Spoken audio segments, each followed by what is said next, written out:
Hey chat, this is one I've been meaning to get back to. This is a deck that like just couldn't quite keep up with Epiphany in regular standard, but it was sweet in standard 22 and I want to revisit it. And we've got one of the best cards in the direct to digital set that's playable in this deck that seems like it should be good. So Inquisitor Captain here.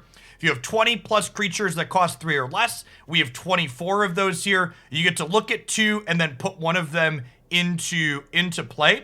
And what Inquisitor Captain does here for this archetype is one of the problems the venture into the dungeon mechanic had was there just weren't quite a critical density of playable and cards that venture, and this basically just gives us extra copies of these best creatures with the venture mechanic on them without making us play bad cards. You know, we have more Nadaars and more Mood Rangers and more Gargoyles with this finding them for us. We've got Innkeeper and Cobra to play these ahead of curve, as well as fix our mana a little bit. We've got Vanishing Verse as a quality removal spell. And then honestly, probably one of the other best direct to digital cards in Alchemy is Forsaken Crossroads here. So enters tapped, and then if you're on the draw, it can untap and it makes mana of any color or it scries for you. So I think these upgrades seem solid for this deck, and one of its worst matchups, the reasons why it wasn't playable, got a nerf. So this deck felt reasonable into a lot of the creature decks and even the black control decks in the format, and the blue-red decks got taken down a peg. So let's dive on into some matches with this and see how it feels in Alchemy. Speaking of Alchemy, by the way, if you're interested in watching one of the first Alchemy tournaments with full coverage this weekend, myself and Jim Davis on Saturday will be covering the first Hoaglandia Open of the Alchemy format. We'll have special guest commentator Cedric Phillips joining us for a couple of rounds in the middle as well. Excited to work with him for the first time. He's one of the titans of the Magic casting industry for sure. There's still signups available for that. If you are a sub, it is just $5 to join an MTG Melee. If you're not a sub, you'll obviously need to sub to the channel as well if you wanted to play. But Prime subs, gift sub, paid subs, they're all the same. So check that out. Yes, that was Cedric and I have been talking. I was glad that he was able to confirm that he's able to do commentary for us.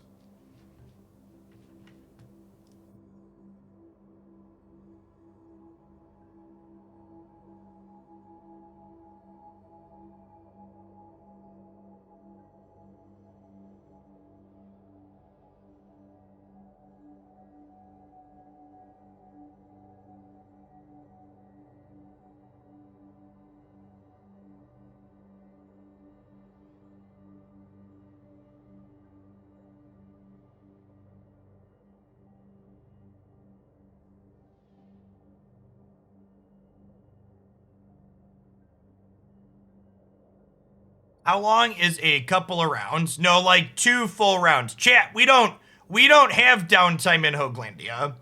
So Cedric's agreed to cover rounds 5 and 6. We'll see if he knows what to expect. I'm not sure how much of our previous coverage he's watched, but I plan to make Cedric work for those 2 hours just like me and Jim work when we do coverage. I expect he'll cover, I don't know, 5 or 6 full matches for us with our time shifted cameras.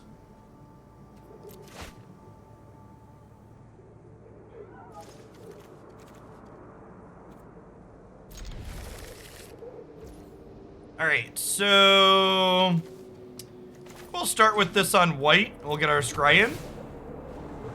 Bottom that, looking for a land. Ginsei is Andrew Cuneo, yes.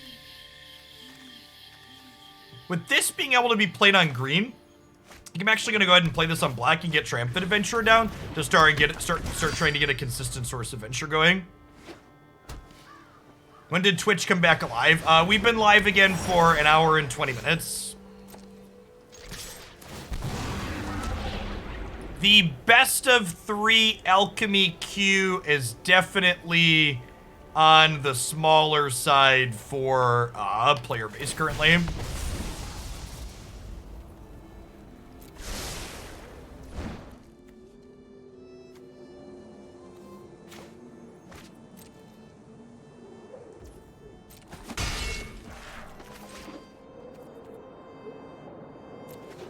To be fair, Double Pope, when Twitch went down, I went ahead and published some YouTube highlights earlier than I was planning to, so that's why we do the YouTube stuff.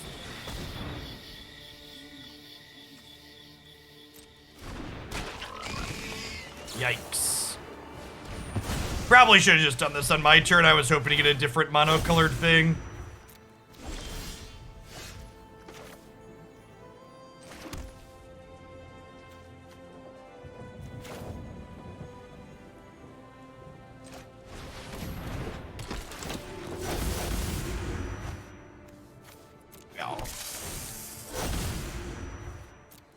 Never lucky, chat.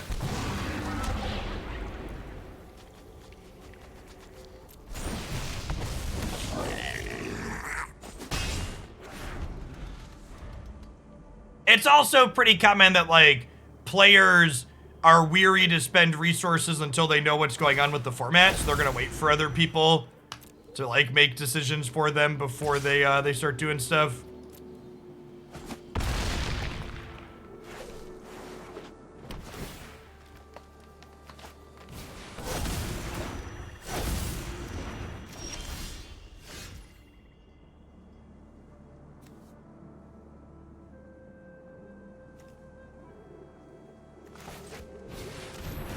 I really want a Paladin here.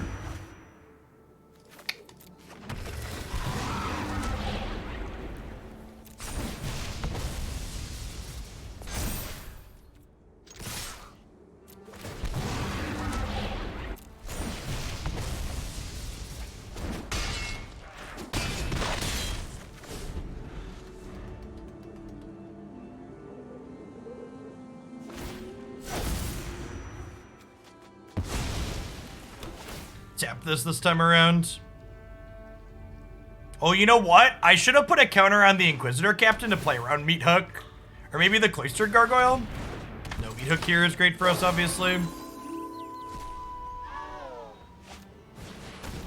Or, like, get wrecked. Something like that.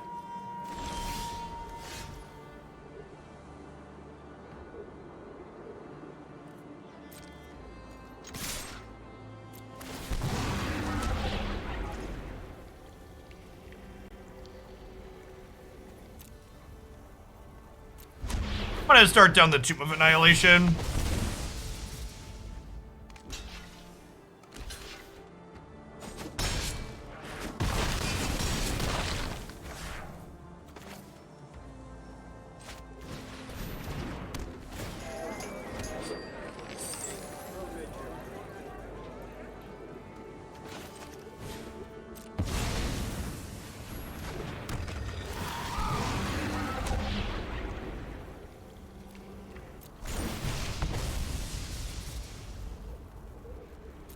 Decline here and lose 2 life. They have to discard a card.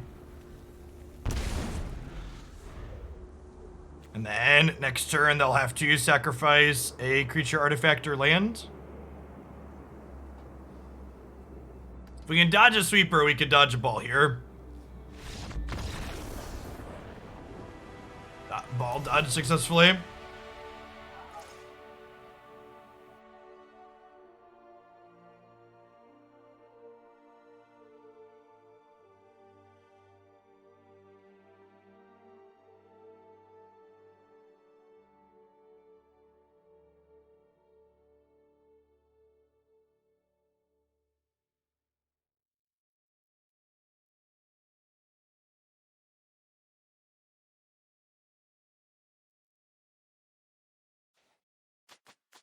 Alright, so what are they doing exactly?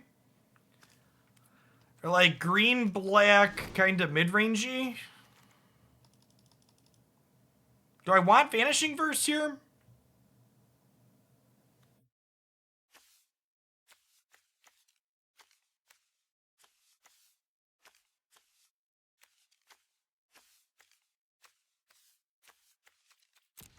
Verse seems fine. Honestly, this might just be a click submit matchup until we see more of their deck.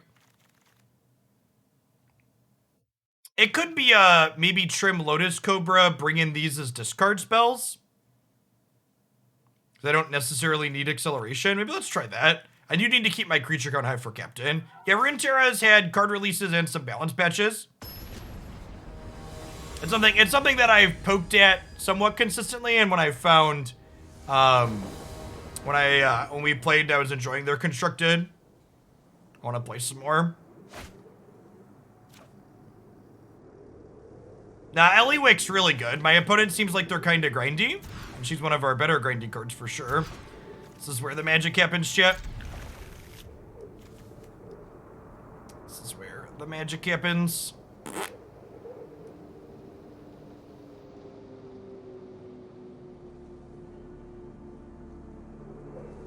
The deck command is pulling up the pre-alchemy version. Is that true?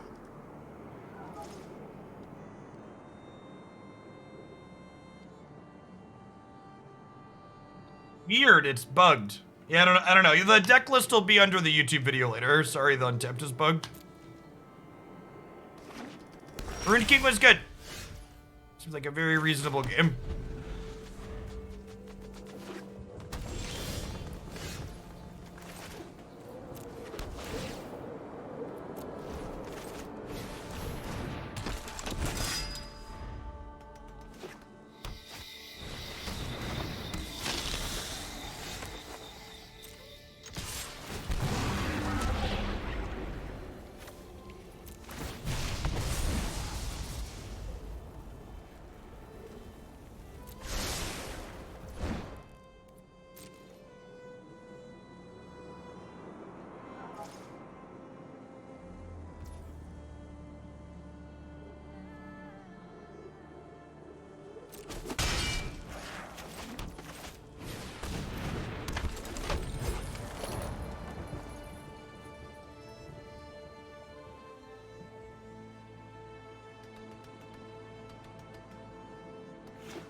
You will definitely get mileage out of Inquisitor Captain.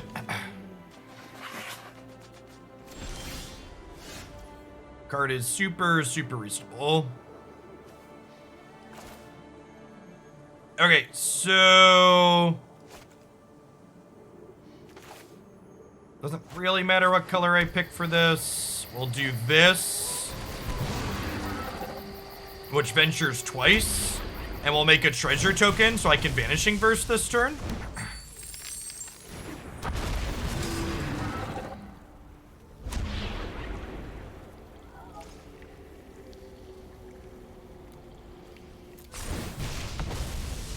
Give this -4 attack. Exile Vanishing Verse. That's pretty good for a mull to 5, chat.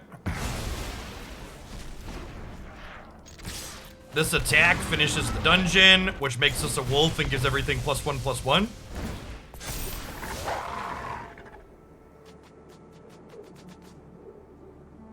I mean, like, we just completed a dungeon on turn 4.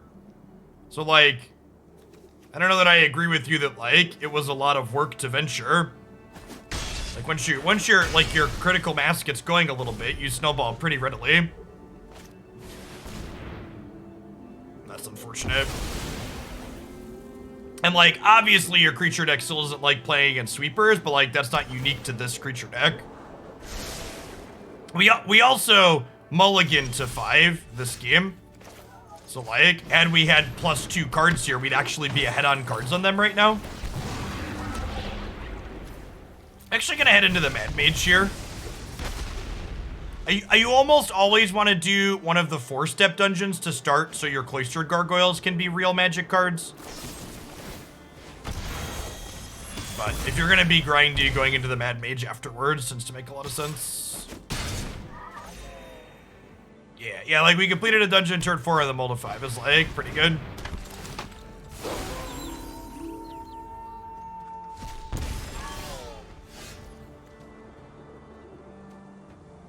That's my only black source. Sad, so I can't do both of these this turn. Have we played Party with Alchemy? Yes. As always, if you want to see, I'm pretty sure we highlighted it on the Daily Deck Digest too. Check that out.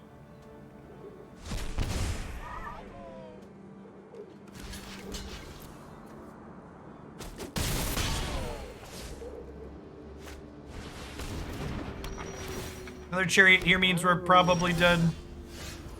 That's not terrible.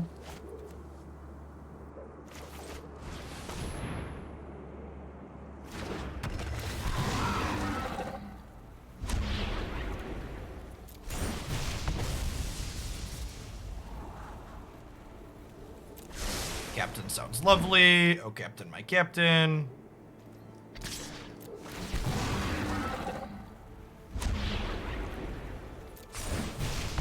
You may not attack me next turn.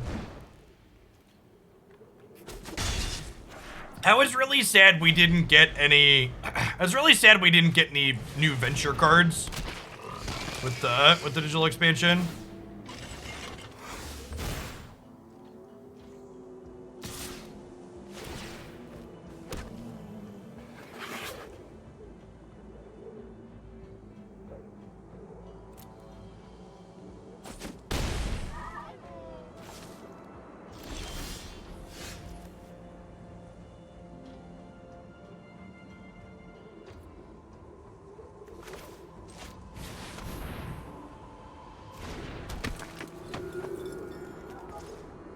Are you kidding me? Oh, is it because there's 2 in exile? Fuck, there's 2 in exile. I think one of my biggest complaints about... I think, like, literally my biggest complaint about the digital release is this card not having a counter on it of how many things are in those zones is just, like, awful interfacing. Like, actually just atrocious.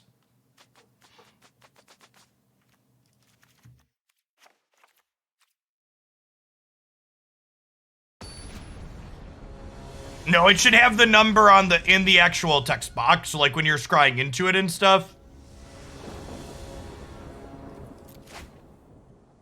Oh, I forgot about the visual hand size bug. Maybe that's slightly worse. They're both bad. It doesn't count creatures you currently have in play or in exile.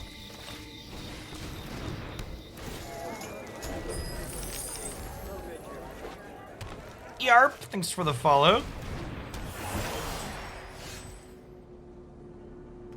There's my Tumblestrum chat. So do we get Tumblestrum going or do we get Nadaar going? I think we get Tumblestrum going.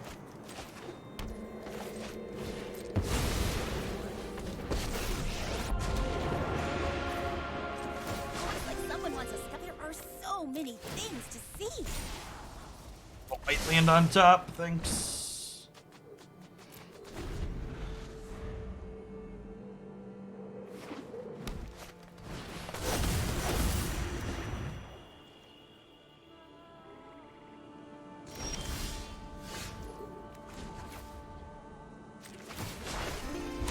Who's ready for adventure? Just want a treasure token.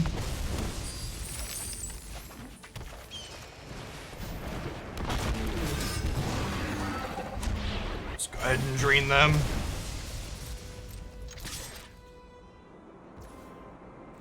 Her ultimate's not amazing until you're much later in the game, but her -2 drawing us cards will be relevant card advantage hopefully at some point.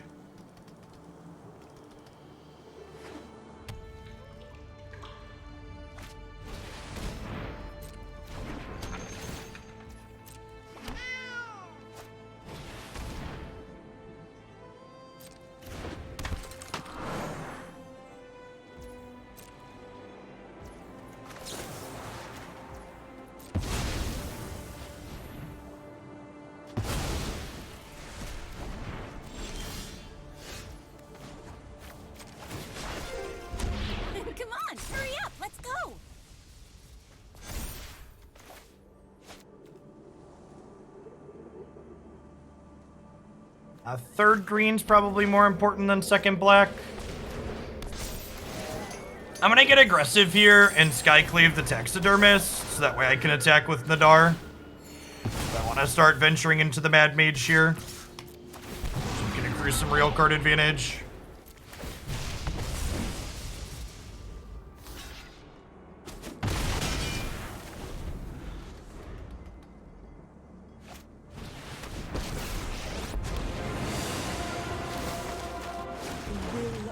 gods is made manifest.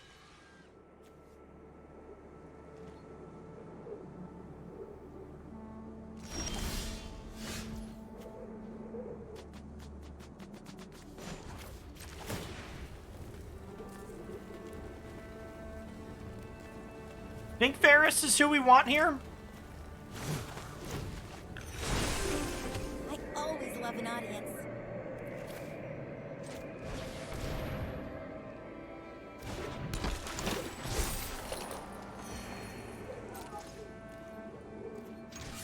We ship all of these here. We get to scry. And then they'll probably kill Varis, but then I get to play another Nadaar. Or they'll probably kill Nadaar, but then I get to play another Nadaar, which lets me venture twice more. Getting a treasure token and scrying 2. And this kills their Red 7. I think Nadaar would be too strong if it was not a legend. Yeah, probably. I don't know. Maybe. I don't know. It's hard to evaluate. Treasure token. Maybe I'm actually supposed to make this not attack. Yeah, maybe that was wrong. Maybe I'm supposed to make the Erdtree folk not attack here.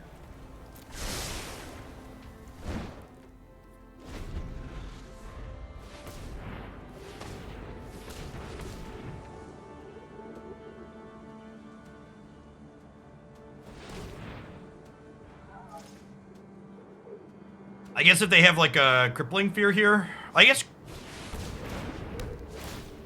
Okay, meat hook means that Ellywick lives, which is nice.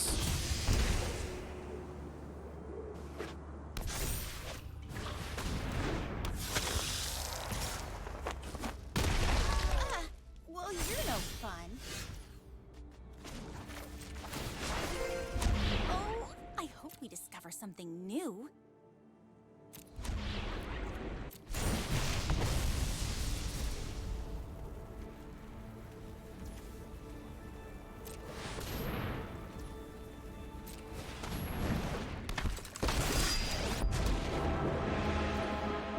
Music is powerful enough to inspire even the darkest minds.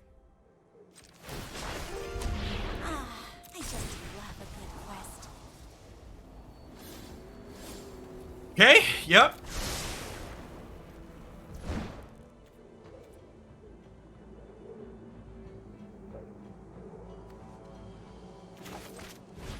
I think we put these into play so that way we're very likely to finish the Mad Mage next turn.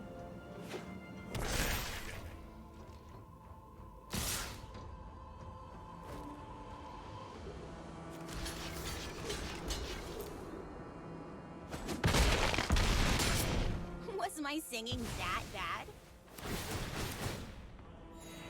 Think I want to keep Ellywick rather than a Triumphant here. Those countries can fight their own battles. Who's ready for adventure?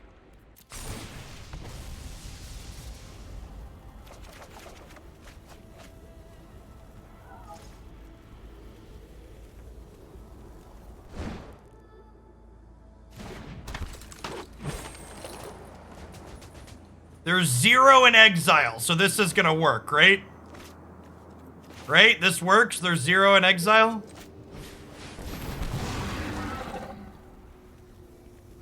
What dungeon are we going into? Is this a complete the Mad Mage second time game? This feels like it might be a complete the Mad Mage a second time game.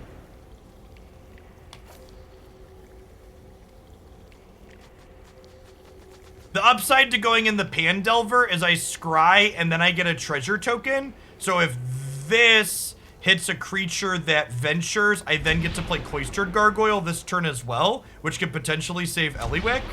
Right, I think I've talked myself into this. Tomb is possibly good. No, I don't think so.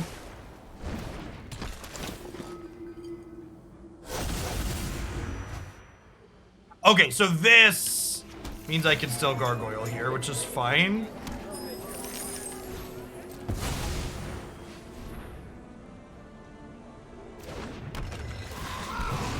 The fact that Seek clears the scry off of the top of your deck is so incredibly stupid that that should not be how that interaction works. There should be, we'll see if there could be, it could have just turned it face down, but there should be a Nadaar on top of our deck. There should be a Nadaar on top of our deck. It could have just put it face down. We'll see in a second. Yeah, that's kind of atrocious.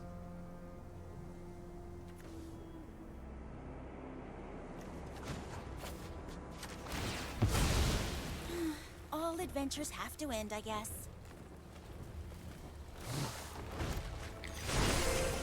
I love making new friends. Oh, Inquisitor Captain shuffles the deck after. Oh, that's such a weird design choice. Why would you make the card shuffle when it doesn't need to shuffle? You're right, it does seek and then shuffle. That's weird.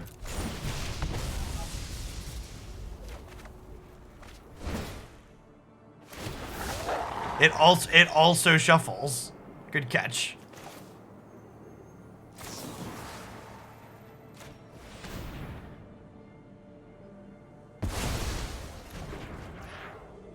Okay, so they could theoretically have 2 blockers here on the ground, right? So I think we have to ship everything into Ren. Because I can't deal with another giant thing.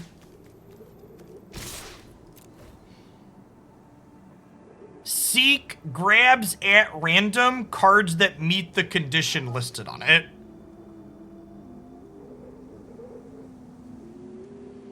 So since Ren is guaranteed to die here, I assume they fire a Blair for a bunch and like eat my Inquisitor's Captain here. Or maybe my Varis. Does it pull from the top? I'm gonna be honest, I don't know. Put 1 card at random from your library into your hand. No, that's random. Is in fact confirmed random. Choose this fight.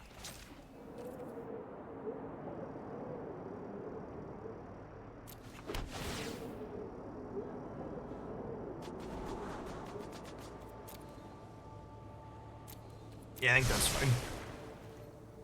We are not currently in a dungeon at all.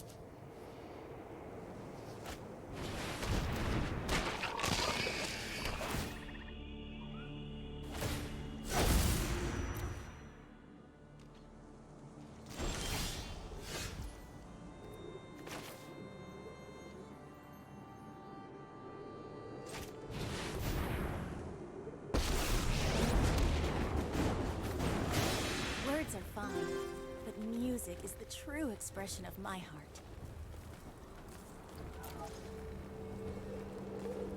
I think we just grab another gargoyle here and try and win in the air, huh? A stranger is just a future friend.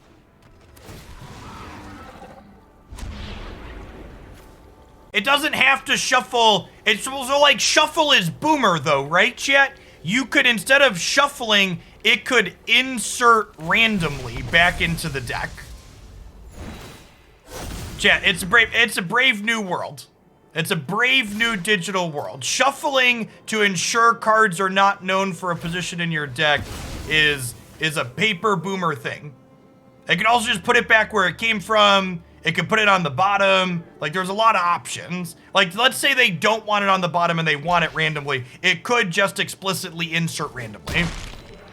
Digitally, it could also put it back where it got it from, too, is also an option in this particular instance. If they find another meat hook, we're going to be in trouble.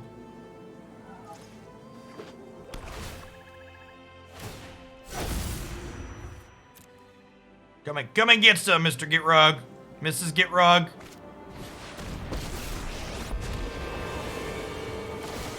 From root to canopy, the trees are mighty. There are so many things to see.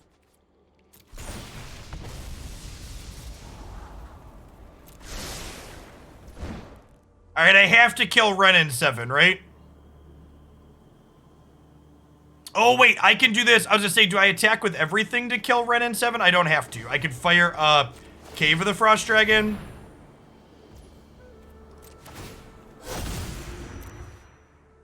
And we can send these this way. What a slog of a first game. First match.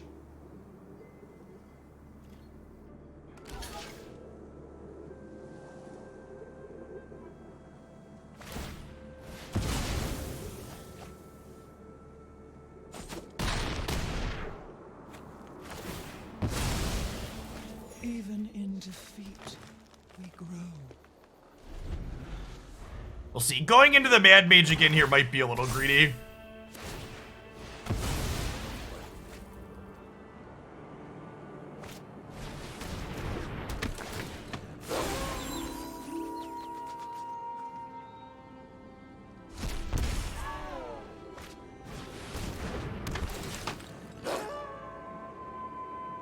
Yeah, there's this weird small amount of delay for when your Prime Sub expires to when you can use it again. It's hyper annoying.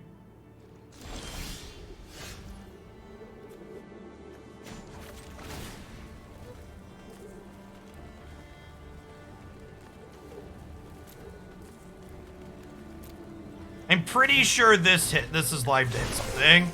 Like 99%. Okay, good stuff.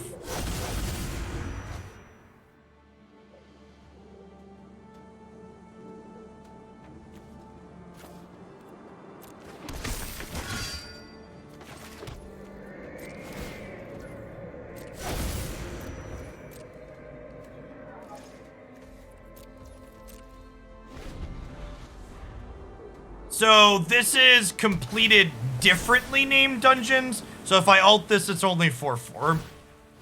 So I've not completed the what's it called? The Annihilation.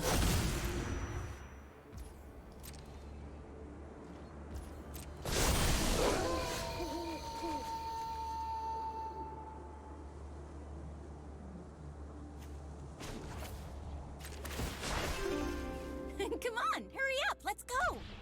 The fact that this isn't attack or block is sad. Guess we'll just make a treasure.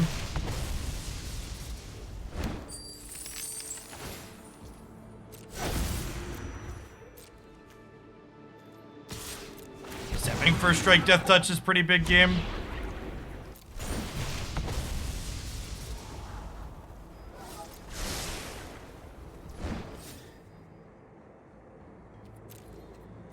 Alright, these keep shuffling my deck.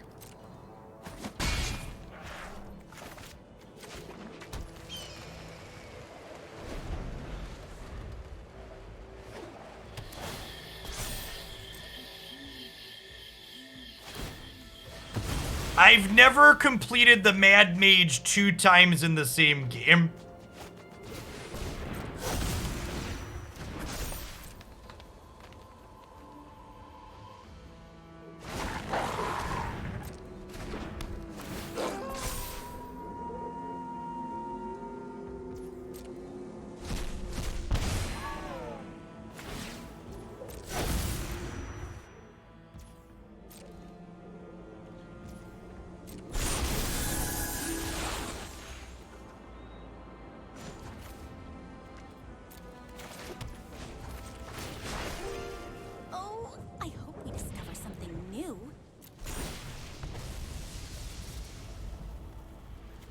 The opponent has 28 cards left in their deck. I have 25 in mine.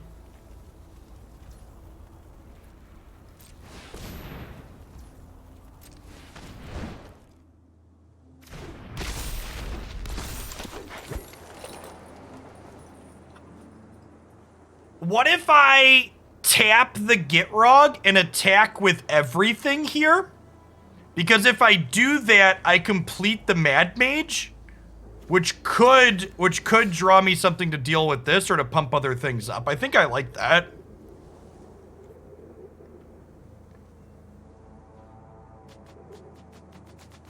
This triggers on casts, so no, there was no way to get a venture trigger there.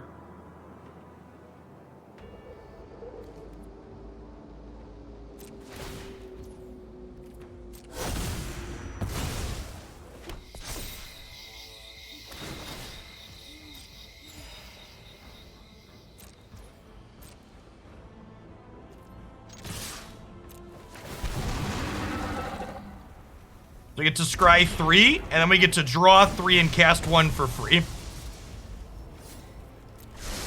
We're looking for another exile target monocolored thing here.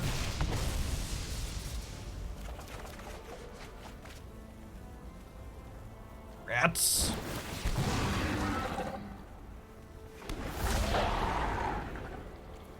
All right, and now there's no way we complete the Mad Mage a third time, right? There's only 22 cards in my deck.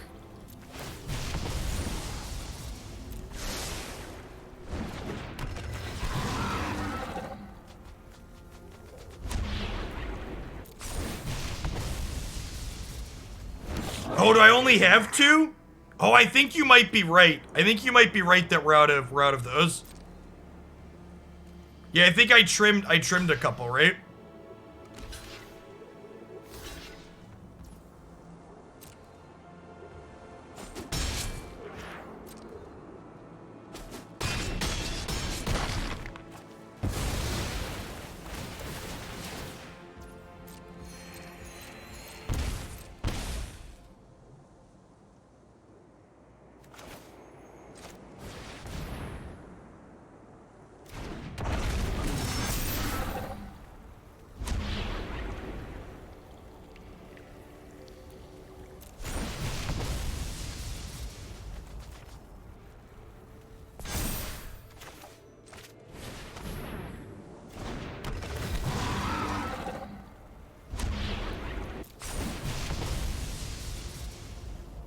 We are just speed running these dungeons, chat. Okay, we're gonna hold on to this to trigger Varis next turn. We did just complete the Mad Mage and then complete an additional dungeon afterwards.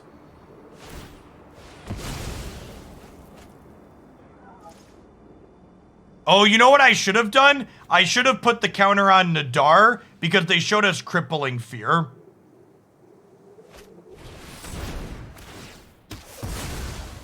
How many Nadaars is that?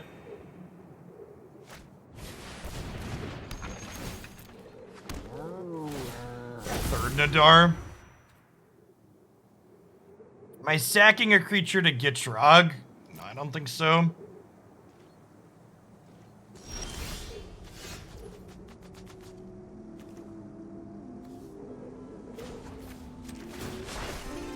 I just love a good quest. Is that our last Nadaar? I'm checking. Yeah, that is our last Nadaar. You're right. All right, I'm looking at my thing now. I think we are officially in try to alt Ellywick territory. So let's complete. They have 25 cards in their deck. I have 20 in mine.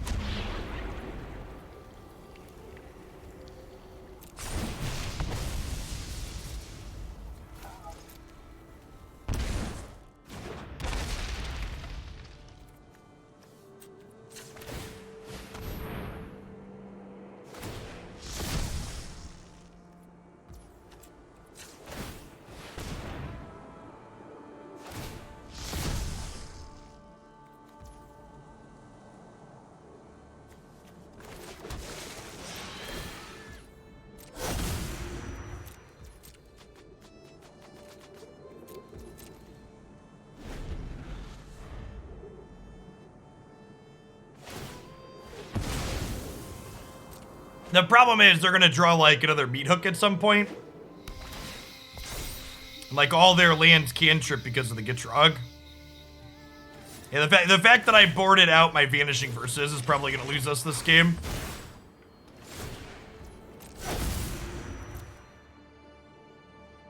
Why not attack with the first strike Death Toucher? Because I don't want to trade it for their 2/2, chat. Wait, why did they tap their 10/10? Oh, they're making another one, right?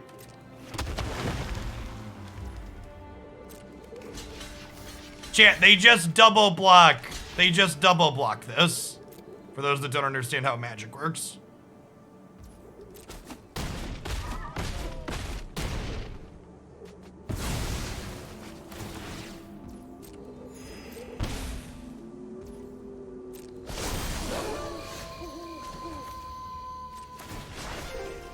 There are things to see.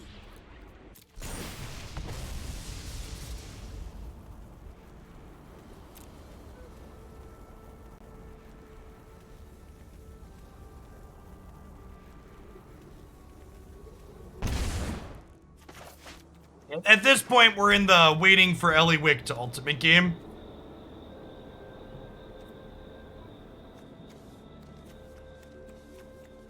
Wait, I have 12 mana? Did I just attack with Lair of the Hydra? 6, 7, 8, 9, 10, 11, 12, 13 total, so I can make this an 11-11?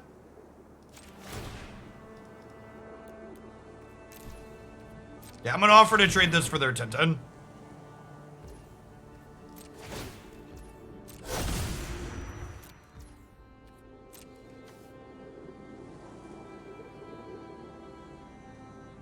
They just jump? I mean, I have a Death Toucher on defense, Tumos.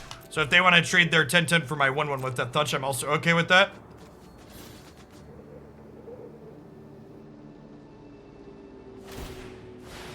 Them jumping, I think, is a net positive for us. Even trading's not really bad.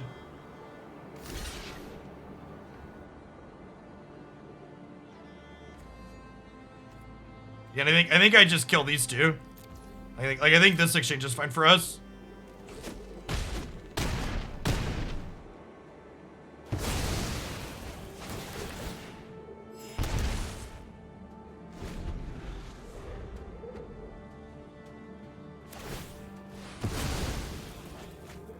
At some point, they're gonna draw a sweeper and we're gonna die. The question is, do they get there before we get to Ellywick maxing out?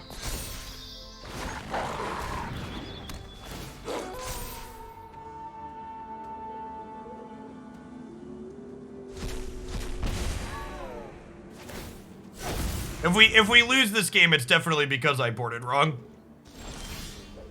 Having 2 copies of... Who's ready for adventure? Having only 2 copies of the, what's it called in my deck? The, exile target monocolored thing is potentially losing us here. I think we're just chilling. Vanishing Verse, yeah, that one. This is legendary, so like starting another one doesn't really help.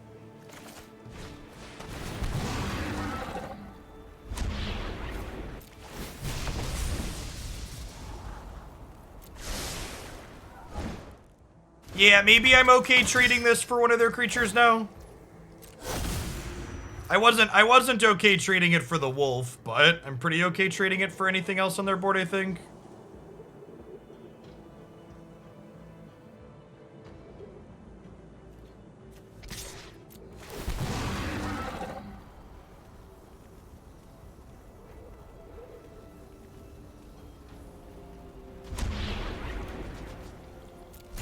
Yeah, the Death Touch will kill one of their things, chat, but they get to double block, chat. And I only have 1 point of Death Touch. So I get to kill something, and then their second blocker kills my Adventurer. So they block with their 2 worst things, and then I get my pick of killing which of their 2 worst things do I want to die. So in this case, I think I'm okay trading this for the Graveyard Glutton.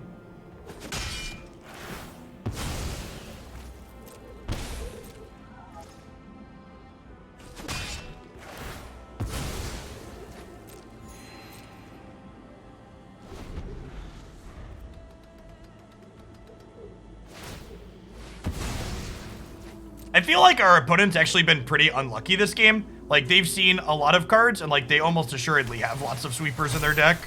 Maybe they don't have that many sweepers, and it's not actually that unlucky. Depends on how many meat hooks they have. If they have like 2 or 3 more meat hooks in these 19 cards, they're very unlucky.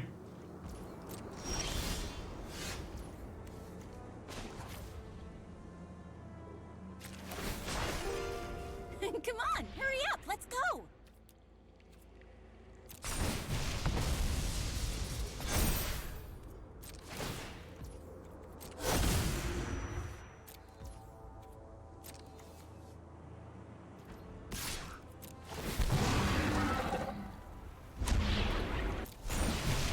Should I swing with the Cave of the Frost Dragon? I don't know. Should I attack with my flying creature into their giant 10/10s with reach?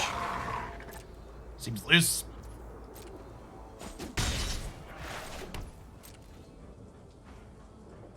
Okay, couple more bricks here. Meat hook runes are day, chip. Crippling fear runes are day.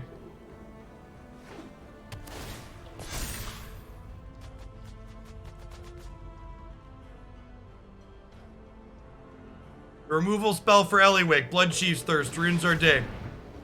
Yeah, good game. That's close. And like I said, I'm confident I messed that up by our sideboarding. I knee-jerked cut some Vanishing Verses after our captain like bricked in the second game, and I shouldn't have done that. If we'd have had a Vanishing Verse in our deck to find when we completed the Mad Mage for the first or second time, I could have also started prioritizing Ellywick getting to ultimate sooner, I think. I didn't realize the game was going to come down to that because I thought I had a removal spell to play through. Yeah, so like they were pretty unlucky in where their sweepers were, but they were fortunate in other ways. And I was also boarded incorrectly, so it's hard to be too upset about that game. It was very winnable with slightly better play in two different ways. Yeah, there were a lot of micro decisions, and like one of the decisions I made before the game even started really cost me for sure.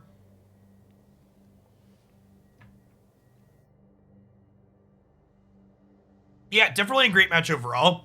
If mid-rangey matchups like that are a staple of the format, Alchemy will be fun and sweet. So I'm hoping that they intentionally balance this format so those types of games are common and not the exception.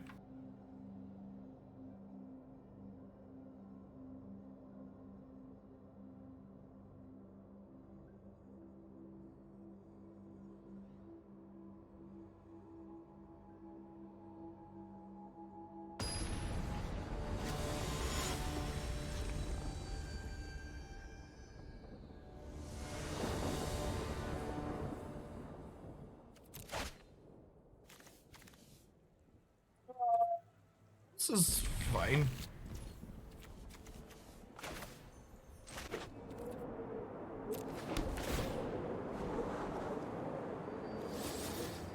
I'm gonna keep that there. I want to be able to Vanishing Verse on 2 and then curve this into 3/4, which means I'm not playing the Lair of the Hydra here on 2.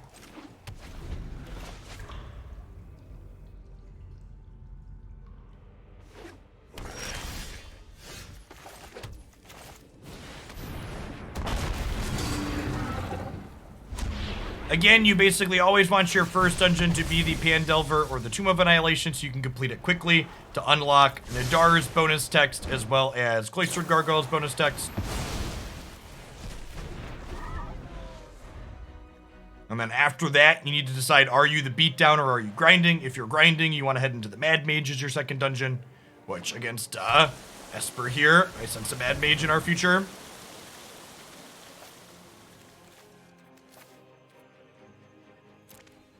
Could live to regret getting rid of this Vanishing Verse, but creature land's pretty good against the control deck.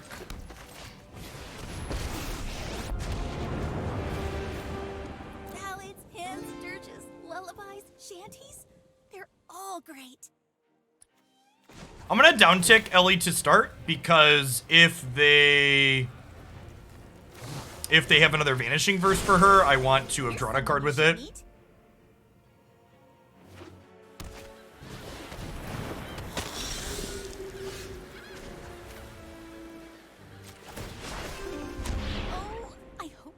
Something new.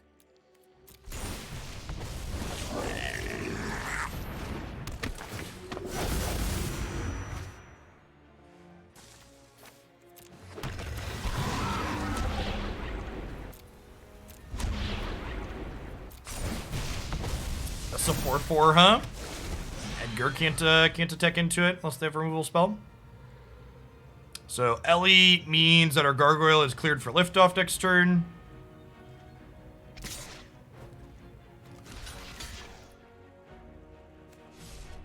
I guess this does just flip over. Maybe we just jump block. And then we get to get a pressure in on the backswing. Probably the better sequence.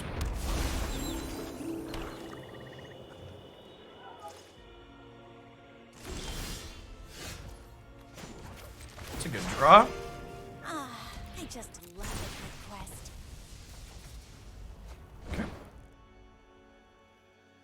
So 1, 2. I think I need to do this so we don't brick on it.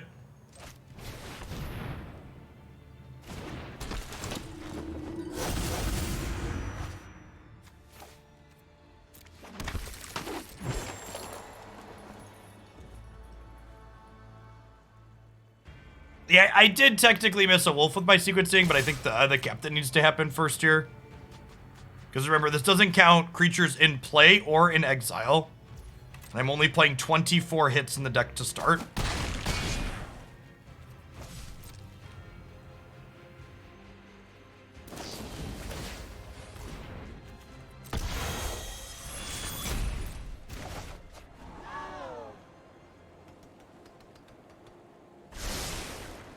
Thanks for the 19 months, by the way, Pit Panther. Nothing to say, just like the animations. They are excellent animations, to be fair.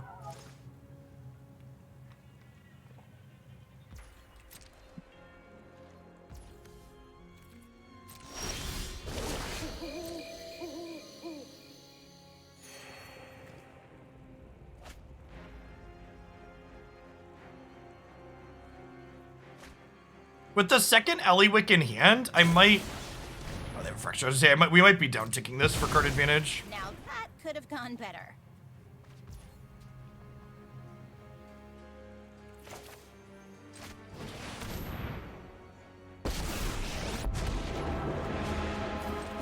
Even if we fight, I hope we can still be friends.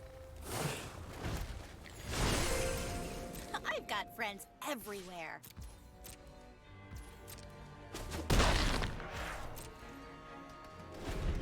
Main deck has 28 hits. Captain doesn't count.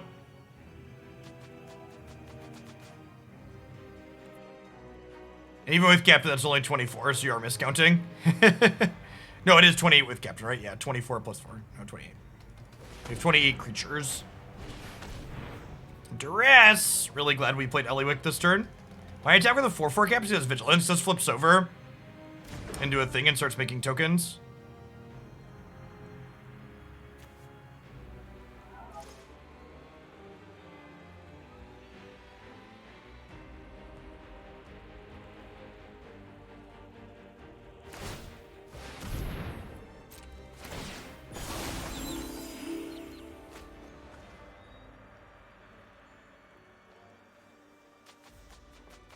And if they, like, attack Ellywick here, we actually just get to, like, drop a Nadaar, pump the squad, and kill them in combat. Sans no Fading Hope, obviously. Which they could have. They're getting priority here.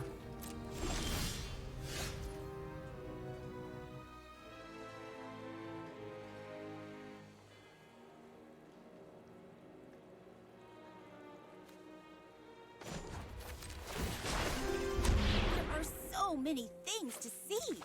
I'm gonna head into the... It could be right to do Tomb of Annihilation here, but...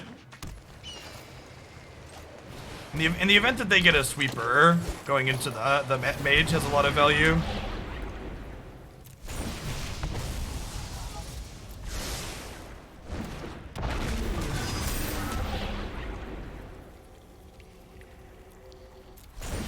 This isn't really attacking anyways.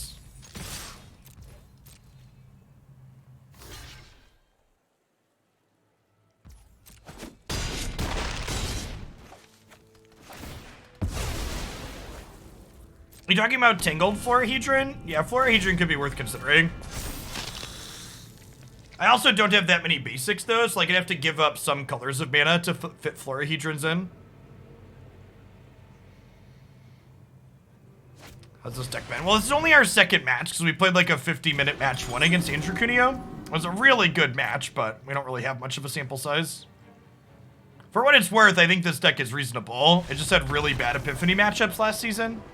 Which obviously isn't a thing that you go for ulting Ellywick sooner this time. Nah, I think that the last game situation was pretty unique, Jellybean. Usually you don't ultimate this card, you just like tick her up and tick her down. Very, very uncommon to want to ultimate her. And just grind people out.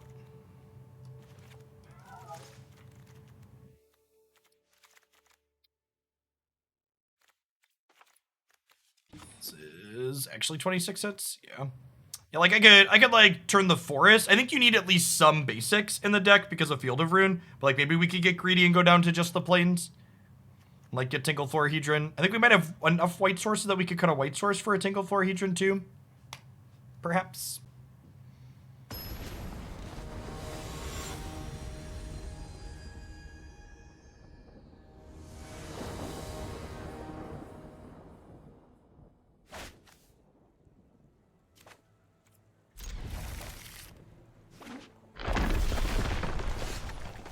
You see to greed with 4 Glasspool mimics. I mean, Glasspool is good with Captain. I did look at building a Bant version of this, but I think the black cards are just too good.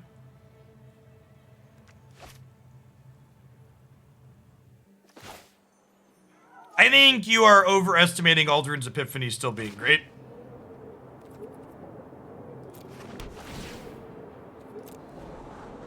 I think there is a reason people aren't playing it currently. It's a little slow, but I'm just gonna go ahead and keep this. We'll get another Scry next turn, and then we'll just start playing out 3 mana cards that are bangers.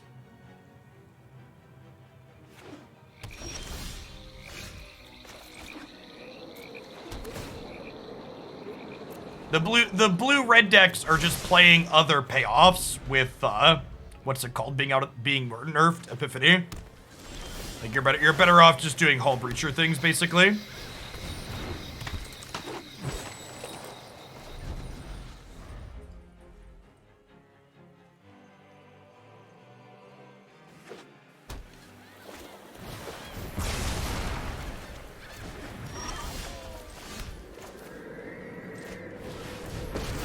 And again, against a deck with Fractures and Vanishing Verses, I'm just going to start by down-ticking my Ellywick here to acquire card advantage with her before we start venturing into dungeons. This way, if they kill her, they spent a card to kill my card, the Drew card. Oh, that's kind of scary.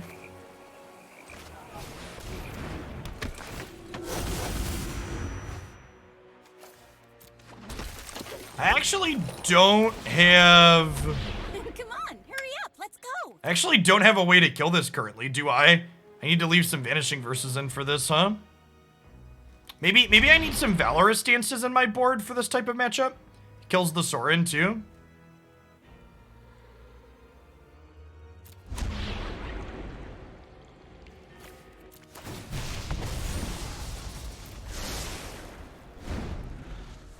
How would you suggest getting into Alchemy for a fresh start? Your credit card?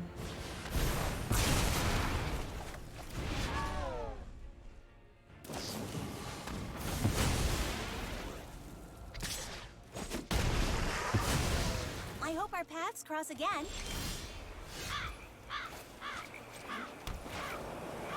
Chat, I am not the person to ask about what's the best way to approach the Magic Arena economy.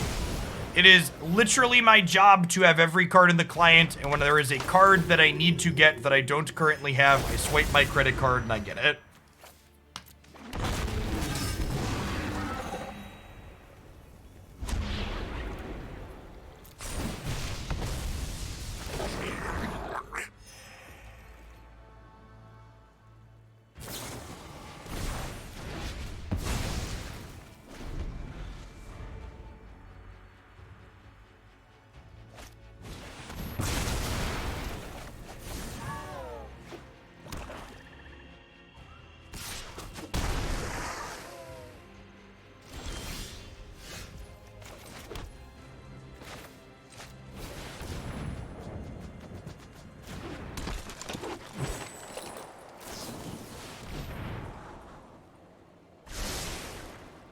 Yeah, my lack of ways to kill Lear. We're definitely feeling, and this is why the results of particular games are things I often tell people not to focus on, and focus on what happened in those games. Like, this match and the last match, both are things that felt very winnable had had different cards in my 75 slightly.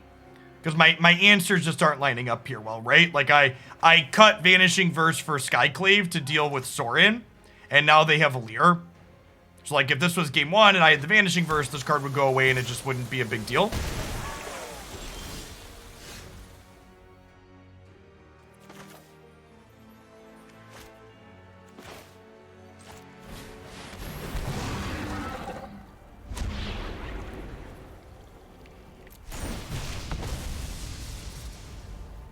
What makes all the spells uncounterable? Lear?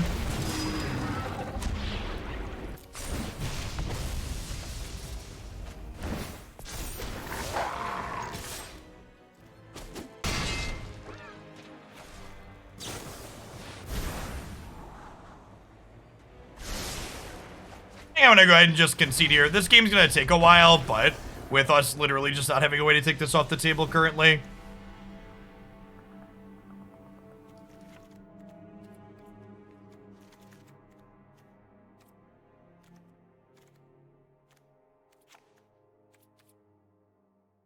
I need some Valorous Stances for the sideboard. We'll make that adjustment after this match.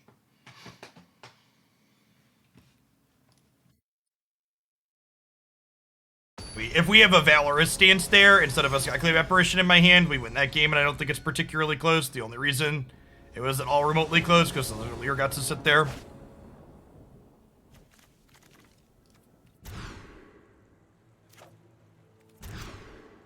Alright, we get to put some Valorous Stances in the sideboard.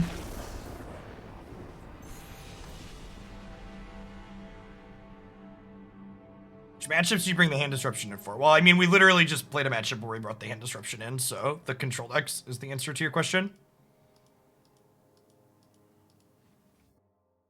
Hull Breaker decks, because you can't really interface with the Hull Breaker once it's on the battlefield. You need to get rid of it before it happens.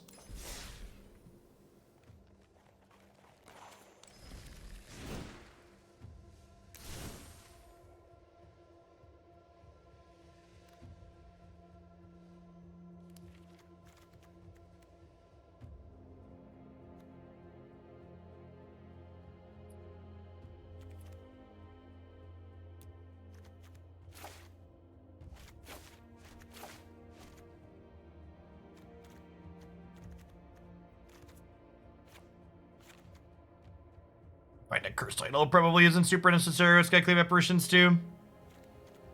Honestly, it could be right to even split these a little bit, because Valorous Stance is a little bit more flexible. It's slightly worse against mono white, but it is less awkward in a lot of spots against other decks that aren't playing creatures.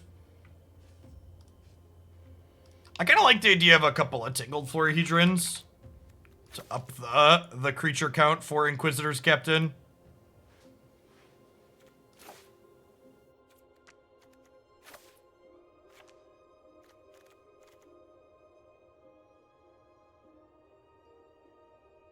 One of the green-white pathways, maybe. How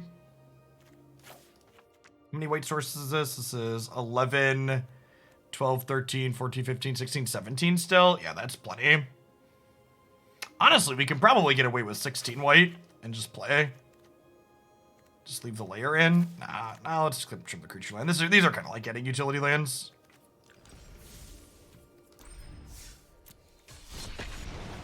Yeah, this deck is the exact type of deck that I love playing in Magic, and lots of others Magic players are the same, I think. A lot of micro decisions, a lot of permutations, combat matters, attacking and blocking is a very relevant part of the gameplay, etc.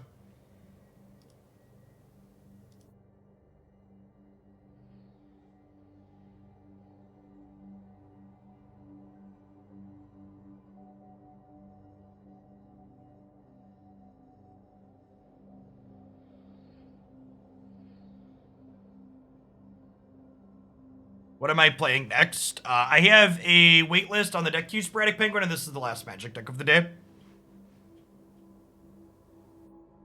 So we're gonna do some Rune Terra after this. So we're gonna play some more Rune King. We're back to doing 2 Magic decks per day. There's plenty of stuff I want to explore for Alchemy, but I don't want to burn out on the format. I don't want to play 5 decks a day and then have nothing to do in 2 weeks. Rune Terra's format's also really good right now. Speaking of, not all of the Rune Terra time we do is sponsored, but today's Rune Terra segment is going to be sponsored by the Twitch Bounty Board, because it was posted on there again. So if you're someone that likes my stuff and usually vamooses after Magic is done, a great way to support my content is just hang out for the first hour of the Rune Terra segment that's sponsored.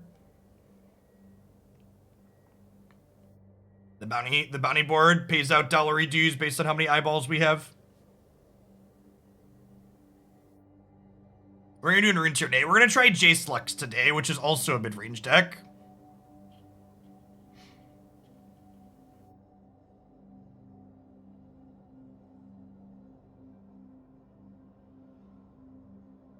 I really wish this client didn't have bugs, because points like this, it's like, well, is the Alchemy queue just taking a little while, or have we disconnected from the server?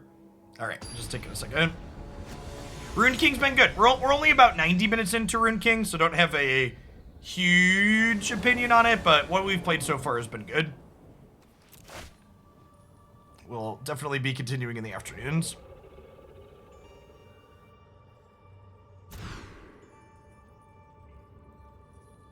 Okay, yeah, this hand's pretty reasonable. Keep, I think we'll bottom the Innkeeper here.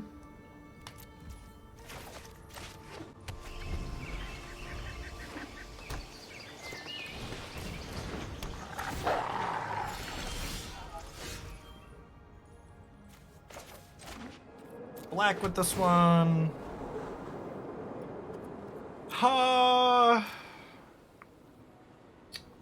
Yeah, I think that's probably better than our average draw.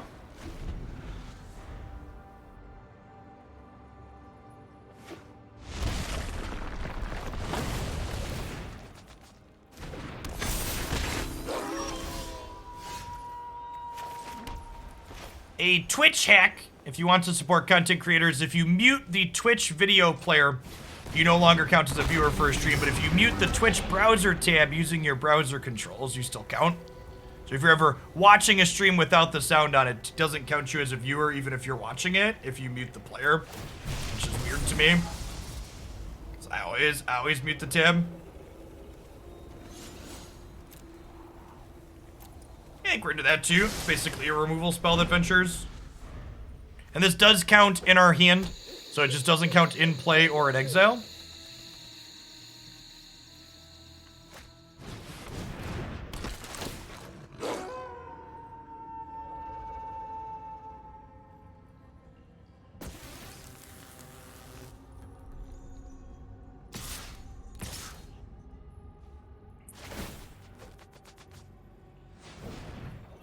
Do I take the trade on the Stormseeker? I think with the other Nadaar in hand I do.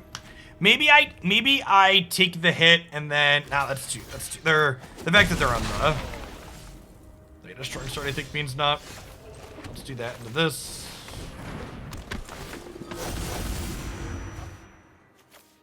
Lovely. Inquisitor Captain doing exactly what we wanted to do, basically giving us extra density of these cards that venture into dungeons for us.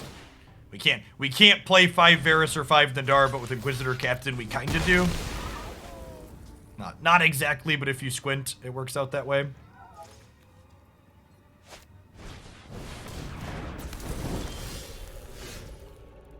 Nice. Okay, so we'll do this. We'll get 2 venture triggers here, including a treasure token. We'll go ahead and drain you. And then we'll stance this Storko.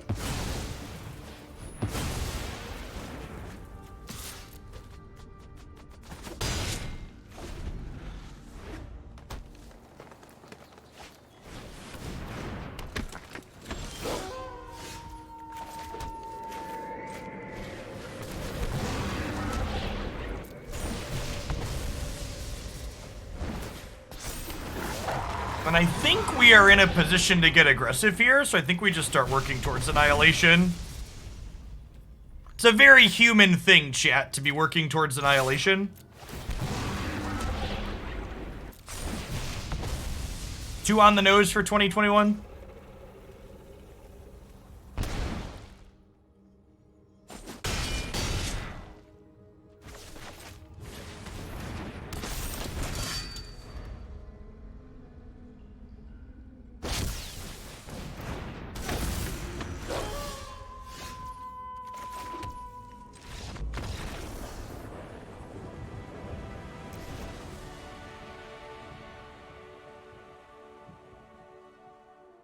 Stance looking pretty okay against wolves. Skyclave probably good here too. Vanishing Vanishing Verse I could take or leave. I think this is a board in the 3rd Vanishing Verse, but probably not the 4th type matchup. Ellywick, probably a little bit on the clunky side here. Gonna trim at least some of her. DJ, thanks for the 10 months. Welcome back. Yes, we were the largest channel for Helios collection stuff, which was sweet. Glandia crushed it, per usual. Let's try this.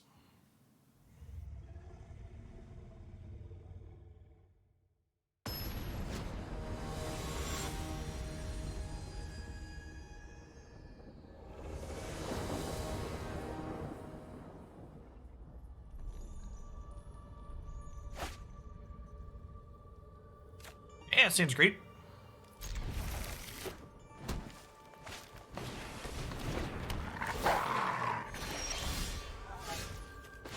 We just tap land this, and then we get to go Innkeeper into Inquisitor Captain. Oh, Captain, my Captain.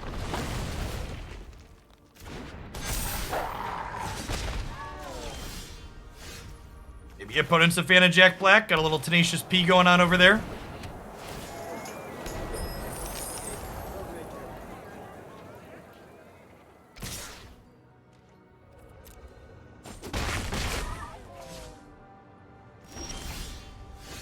Alright, with no play here, I'm gonna go ahead and be a little greedy and play the Moon Ranger out before we play the Captain. It also lets us conserve our treasure token, which is nice. Even if they have a 2-mana removal spell here, they can't kill this because they missed their land drop and we have Ward. Could be a quick second game here if they keep bricking. Like, I imagine if they miss their land drop here, we're firmly in garbage time.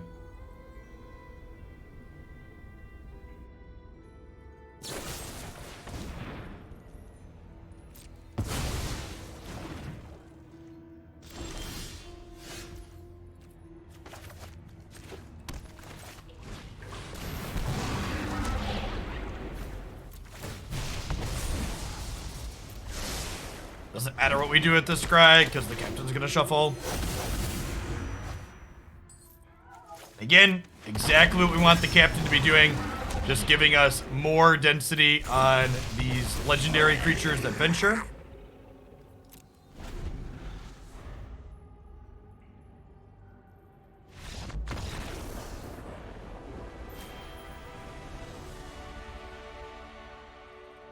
What's wrong, Ghosty?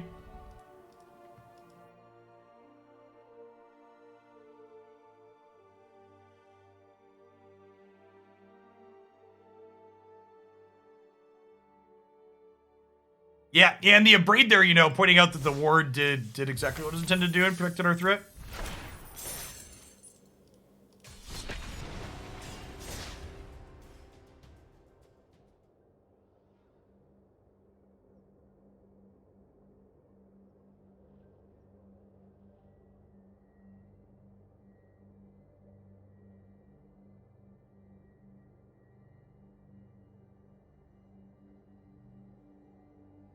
Oh, come on. Now I'm old enough to make Tenacious D references.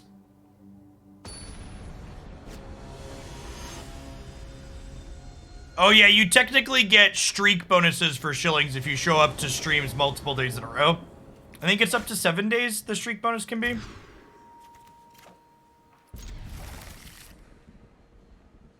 Well, with a green land on 1, I'm going to bottom the Triumphant Adventurer here.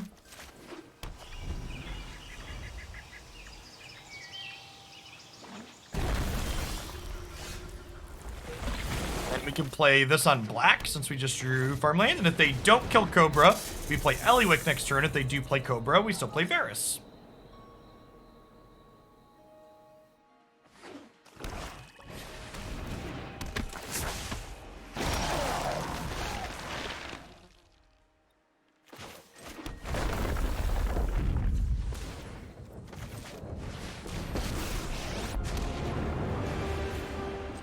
Oh, we did hit Kunio again. I didn't notice that. Looks like he's maybe playing something else, though.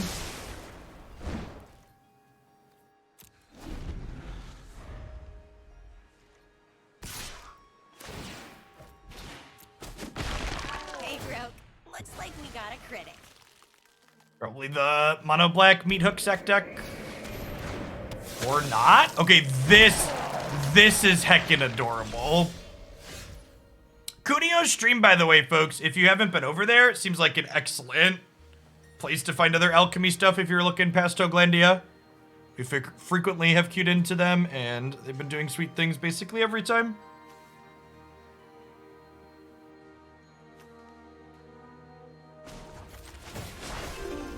Oh, I hope we discover something new.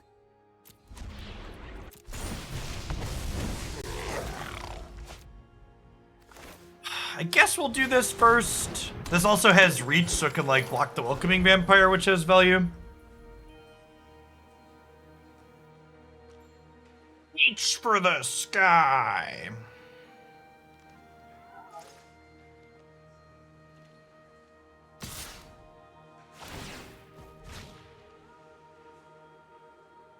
Okay, I am not going to block with Varis because I do not want to get meat hooked for one.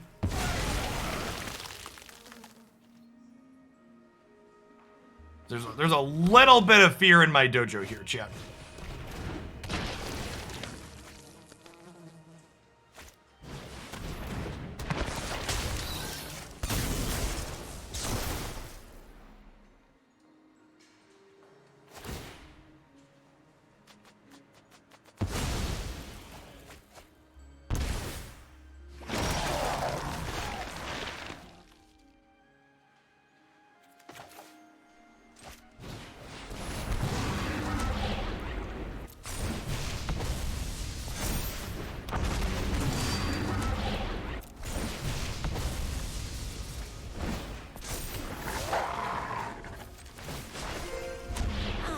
I just love a good quest.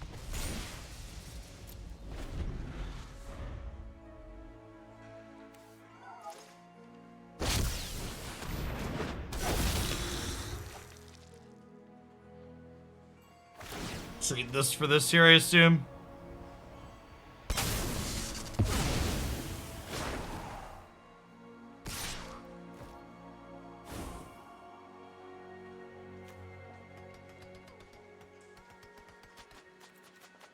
Just run the no blocks here. Rogue hits harder than that.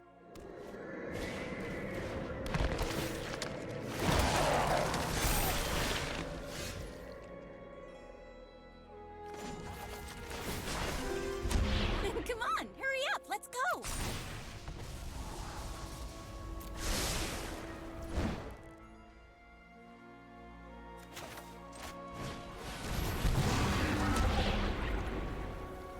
Pressure token or make the death touch not attack? I think I make the death touch not attack.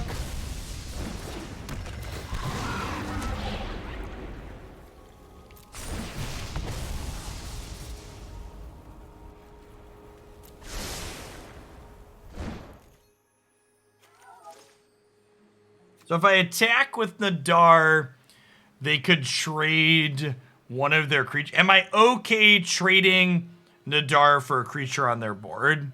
I think so. Also gives me a couple of 1/1 blockers. Pushes me further into the dungeon. So they have to double block this to kill it, and then I get to kill their second worst creature, basically.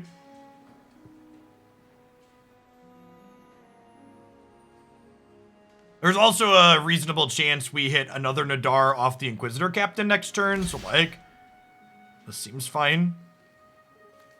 I think I'm happy to take the Welcoming Vampire here.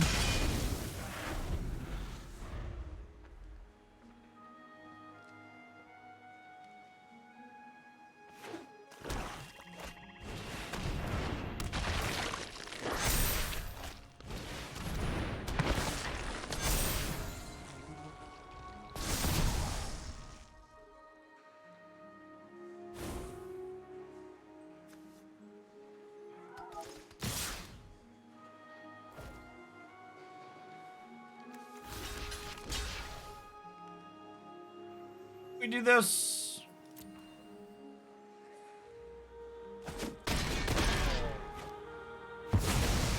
Time for a sad song.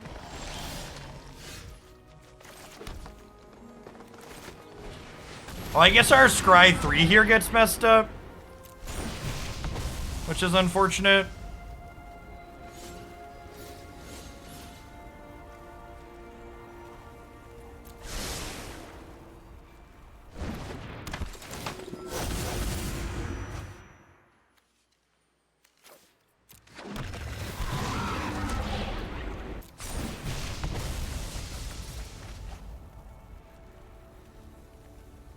So, this shuffle. So, Seek doesn't shuffle your library, but Inquisitor's Captain explicitly shuffles your library after you're done with it. Alright, playing against Cuneo is just secretly our 2x Mad Mage game, our Mad Mage matchup. Dex, thanks for the entire year, welcome back. Let's get you a sword to go with that shield.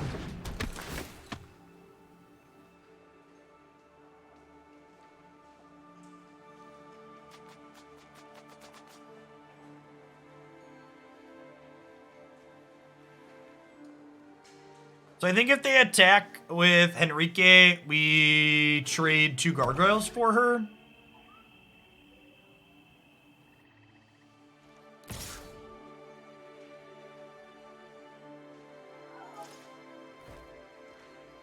They could have a removal spell here, but I guess I could also just take the hit.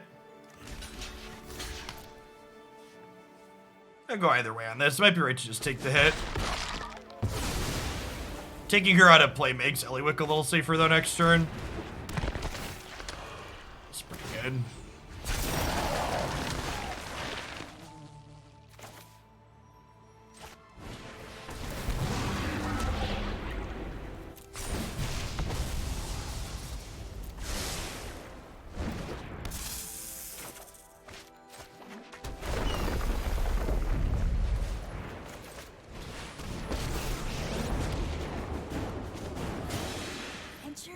Excitement?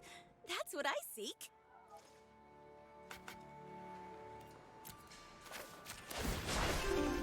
There are so many things to see. Really have a use for the treasure, so I'm just gonna make this Death Toucher not attack me for a turn.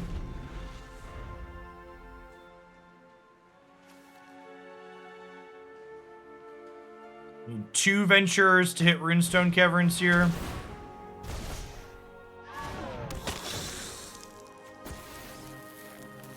Dominate New Empire is pretty good against my token. I'll see how they attack here. This might just be pressure my Planeswalker off the board attack. If it is, I think we're mostly okay with that. Really need to draw another sustained source of block Headless Rider here. I don't think I want to block both Headless Riders. I guess if I block both, they just get 4 zombies and then we're done dealing with zombies from the tokens. Yeah.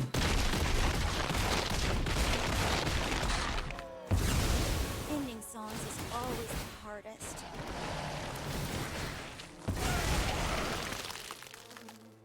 And I get my wolf back at end of turn, right? Yeah.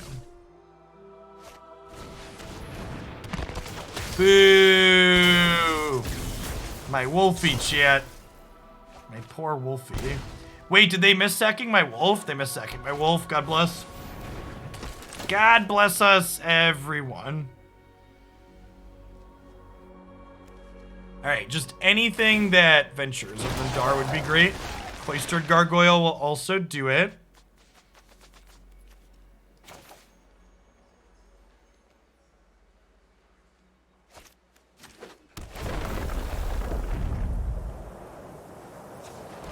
So, the Runestone Caverns level of this lets you cast the 2 cards you exile immediately, but you do have to pay mana for them. So I want to cast this thinking about what lands do I want available after here. I think green, green, double white, single black makes sense. And we will get to Scry 2 here beforehand too, so we... Yikes.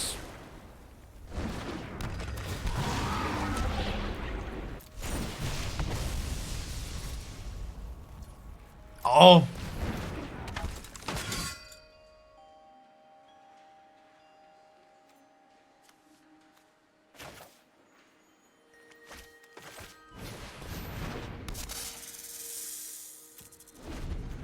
So 2 more ventures until we get a big hit again.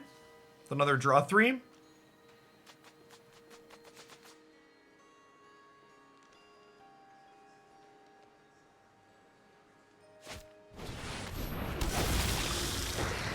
Speaking of a big hit, that's pretty good.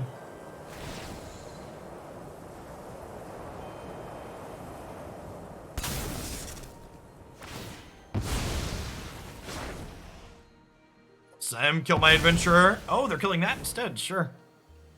They have another way to kill adventurer then? Because otherwise, I have my guaranteed triggers with my innkeeper plus,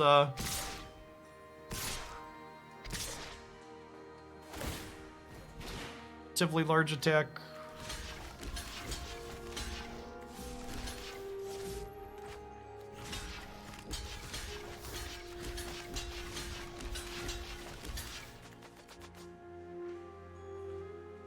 I take 10-9 here.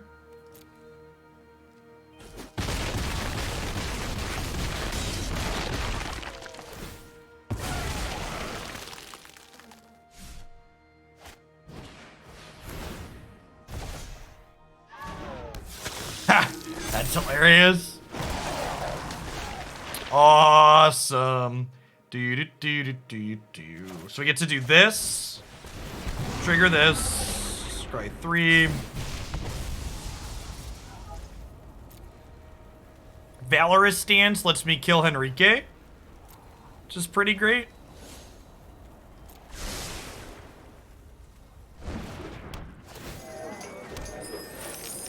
Then we do this, which will finish the Mad Mage up at the end here.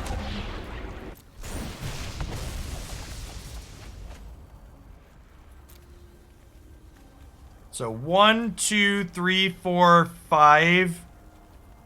This Inquisitor Captain pulls something, right? 1, 2, 3, 4, 5. How many are in my deck? 1, 2, 3, 4, 5, 6, 7, 8, 9, 10, 11, 12, 13. There's 13, 14, 15, 16, 17, 18, 19, 20. Yeah, I just used the untapped extension. Okay, so this pulls something.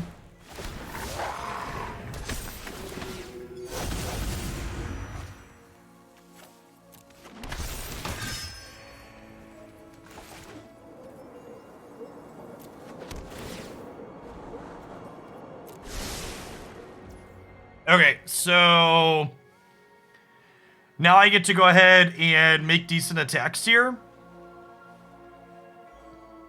And I can have Valorous Stance as a combat trick.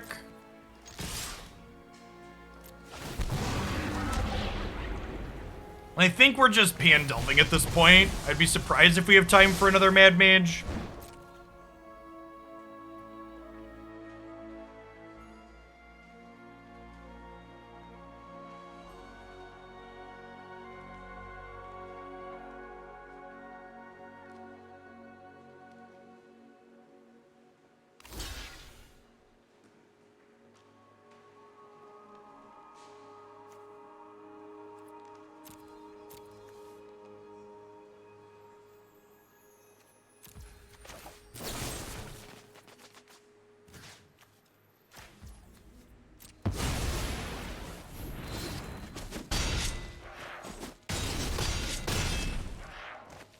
Hey, Heavy Satchel, thanks for the 10 months. Welcome back. Appreciate it.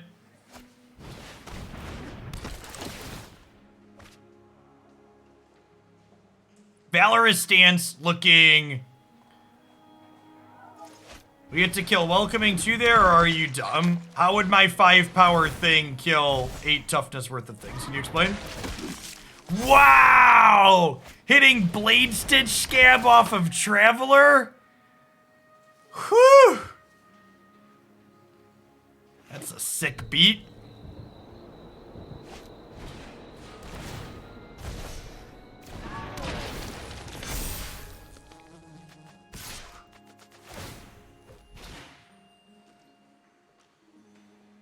If I stance the vampire, the 3/3 survives. Oh, I miscounted. You're right. They only had They only had 4 power worth of things if we kill the other one. So I could have killed, if I kill this, I also kill Henrique. Yes, good catch. Sorry, explain yourself next time.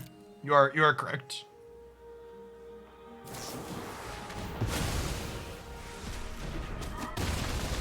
That's a pretty good beat.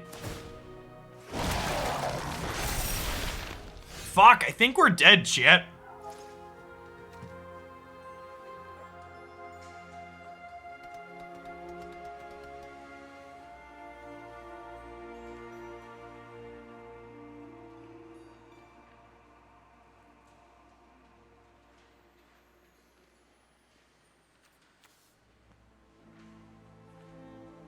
Scott, got outground again.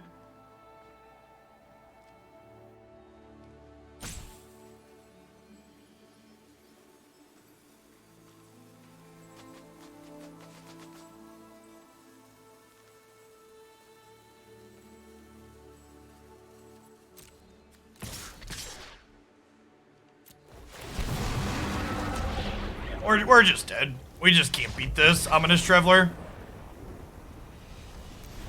This is actually just too much value back and forth.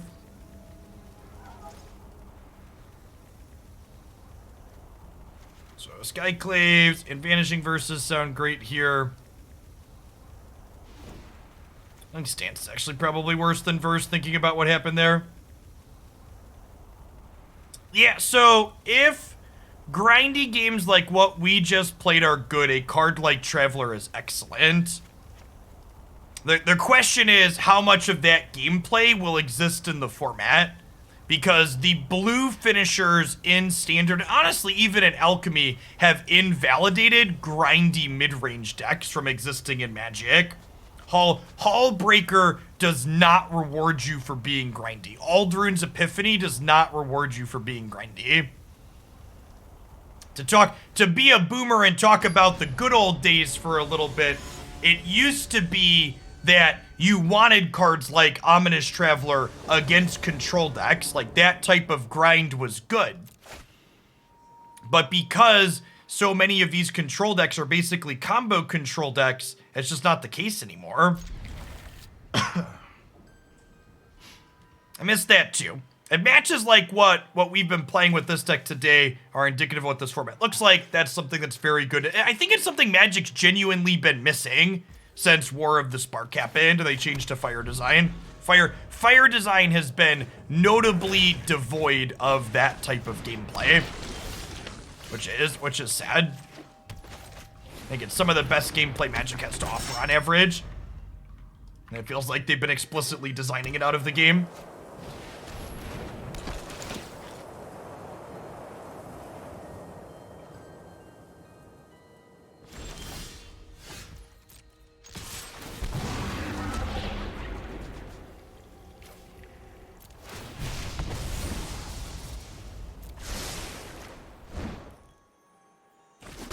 You know, honestly, after that last game, I think I'm supposed to Skyclave this Ominous Traveler.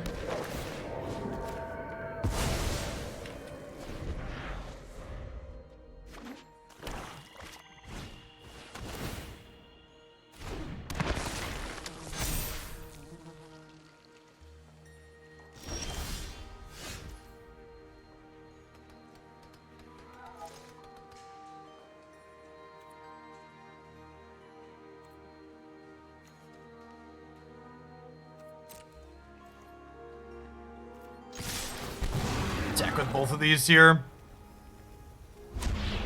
We'll make a treasure and then play the Moon Ranger here.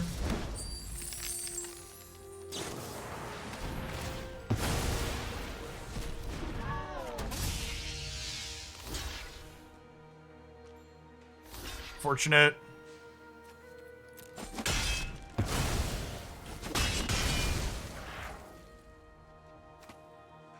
Cobra into drop the Crossroads, play Varis.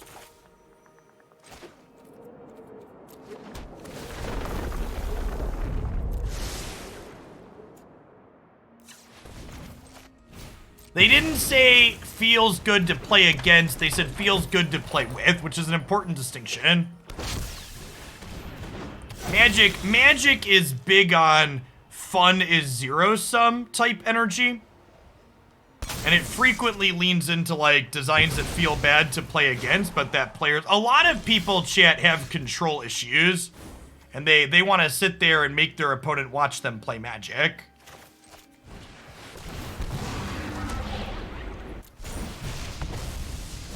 They don't want an opponent, they want a captive audience. When you hear perfect, who's ready for adventure? Is the best way to put it. I'm gonna attack with this.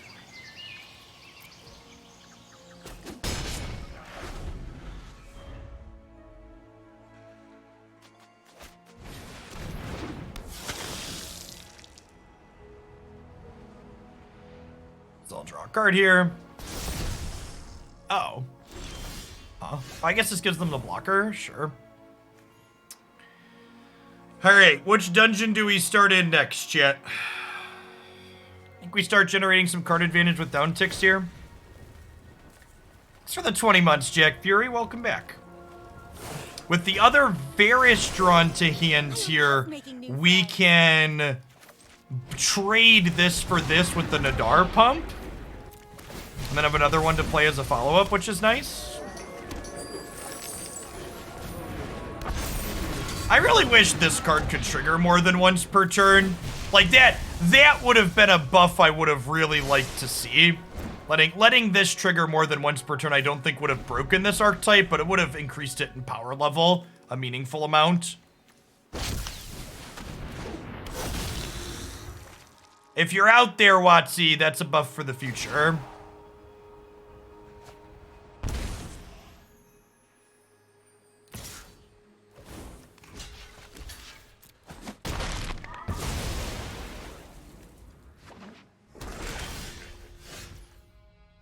Okay, so this pluses, let's make sure I'm not going to brick on this. 1, 2, 3, 4, 5, 6, 7, 8, 9, 10, 11, 12, 13, 14, 15, 16, 17. There's at least 3 in my bin, right? 18, 19, 20. Oh, but if I play this out first, this will brick. That's unfortunate.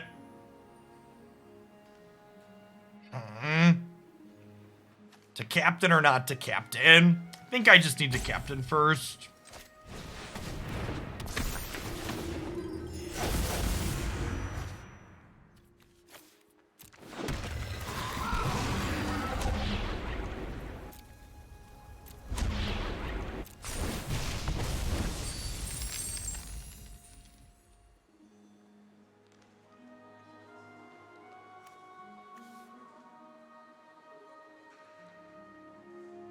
I think I'm just gonna down tick her and continue to generate card advantage. Yeah, that's actually great. So I get to go ahead and grab this and get rid of their Welcoming Vampire, which means I can attack with Nadaar and my Wolf. I attack with Innkeeper too, actually, because they want to trade the Champion of the Parish for the Innkeeper. I think that's good for me.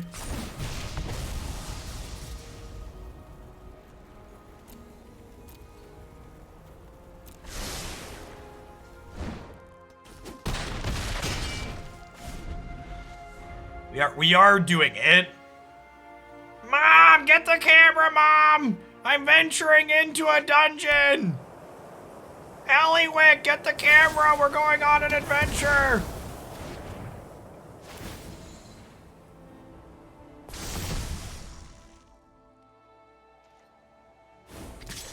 All new formats are fun. Hexa is the TLDR. Sorry, friends. No encore.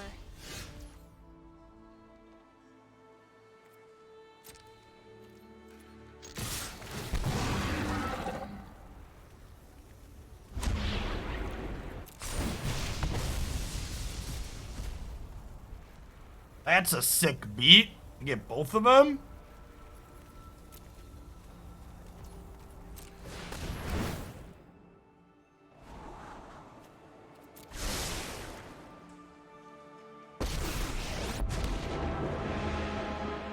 Even if we fight, can we still be friends?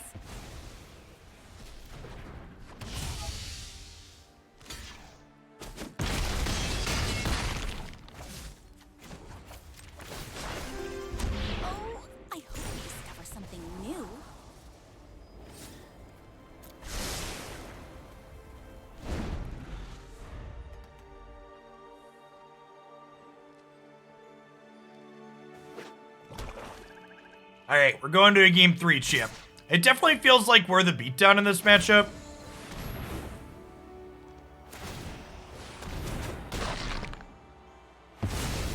All right, on to the next thing. On to the next thing.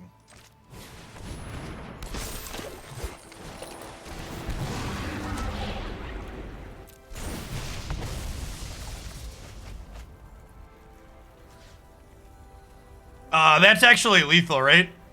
So I get to go verse your thing from my hand, and then they die.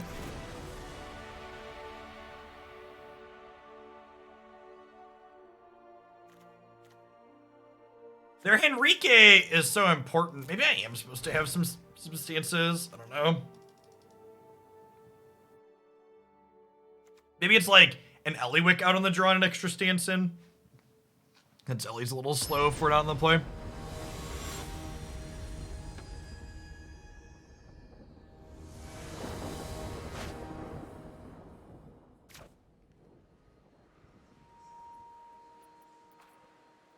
I like this hand, but it's a little bit slow.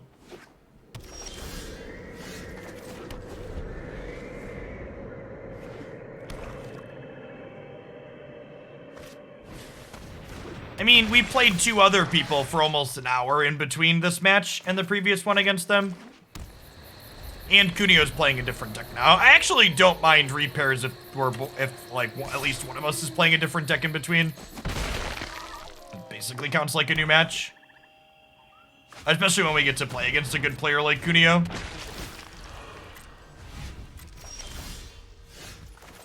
I think I lead Nadaar here because I want to get into the Pandelver and Scry, so I have a chance to hit my 4th land this next turn. And we were on the draw, so that's untapped. Sign me up.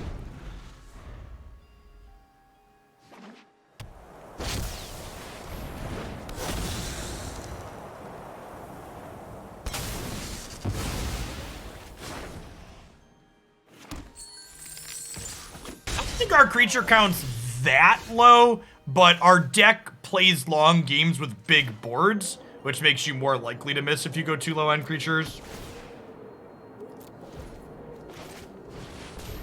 I think is a big part of it. Ah, the illusion of choice, chat.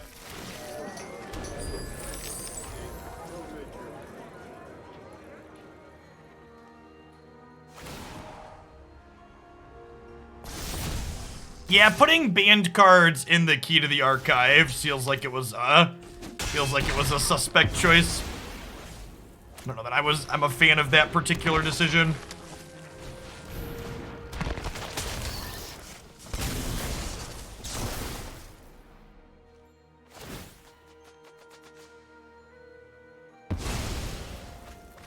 Keeper.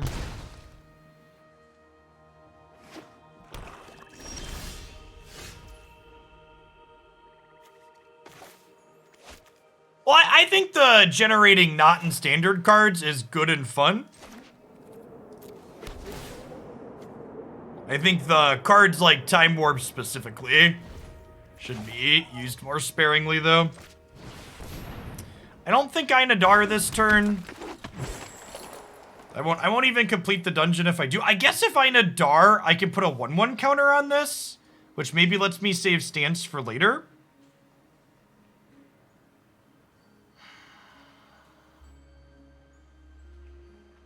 It also means, yeah, okay, I'm gonna do this. Getting a trigger from this every turn seems valuable.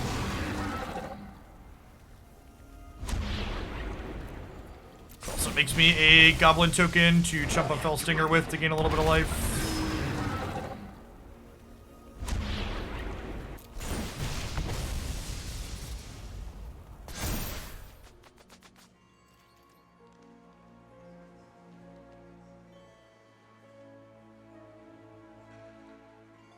If they're killing the Nadaar at end of turn here, that's not great for us, because it would imply they have another removal spell past that.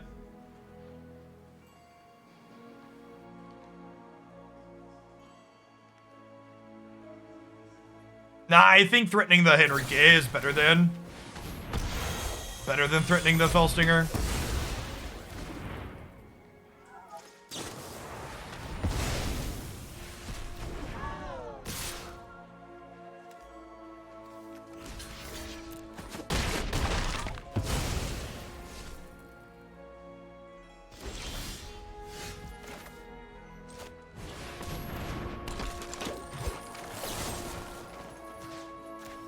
Gonna kill this now. It's a little bit worse against them playing another Henrique, but it's better in the event that they have something like Valorous Stance of their own. Varis and Full Stinger here, so...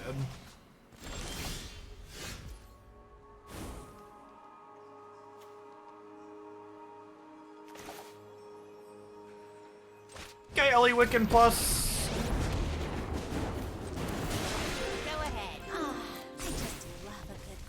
Dear Magic Arena, please don't make me click on a dungeon thing to do if there is only one. Just do it for me.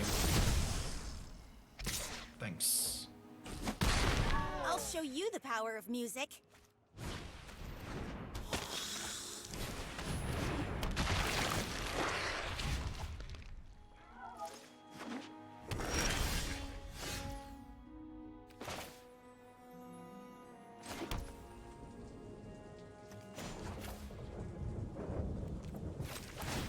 Really want a Varis here? Well, this part isn't very fun. A stranger is just a friend to be. Okay.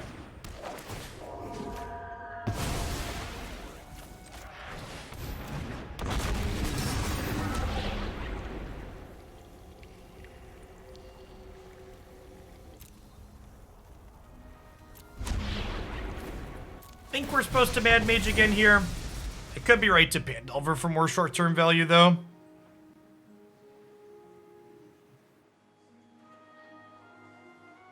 They have Egdom's Awakening, and they could do it for 4. Yeah, that's probably the game.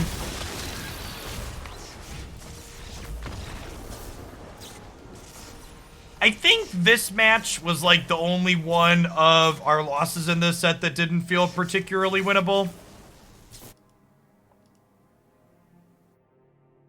Yeah, the other losses had a lot of micro decisions, and we made some bad sideboarding / deck building decisions that led to us being behind in them. But that one we just got pretty thoroughly outvalued. And maybe we're supposed to have something that can interact with the graveyard.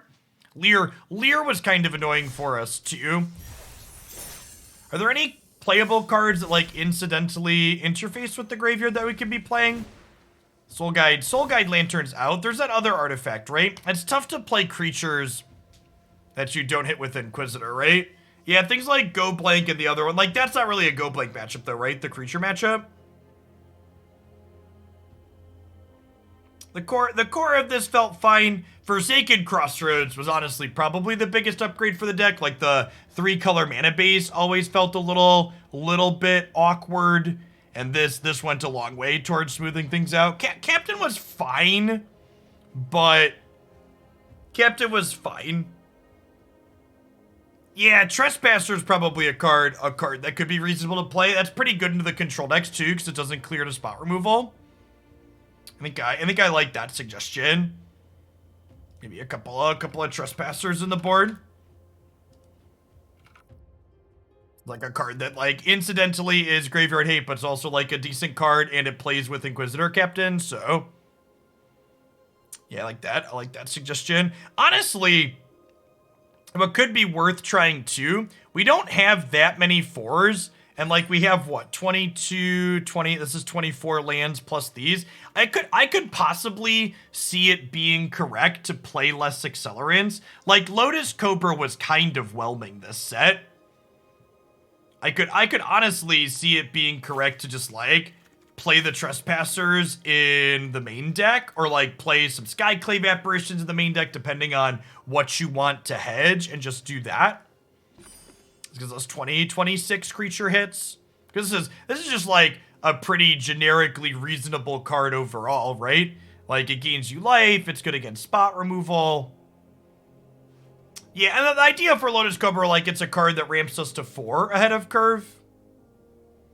The Sun Gold Sentinel is just not, like, a particularly good value card.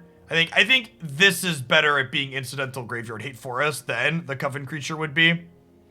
That one's cheaper, but I like the fact that this one gains you life, and then it can eventually the day-night cycle pressuring the control opponents too also has a lot of value. I don't think that's specifically true. Like, I think the people that are like, well, your ramp's just not good in your deck, Jeff. I think you're undervaluing getting to 4 ahead of curve. Like, an Innkeeper is phenomenal in this deck because we don't need constant ramp, but like the one-shot ramp has a lot of value. You don't make a treasure till the second one. So this doesn't ever ramp you to 4-on-3. Because it doesn't do it when it comes into play. None of these make treasures till you're further in. Alright. We are going to shift gears off of Magic for the next little bit.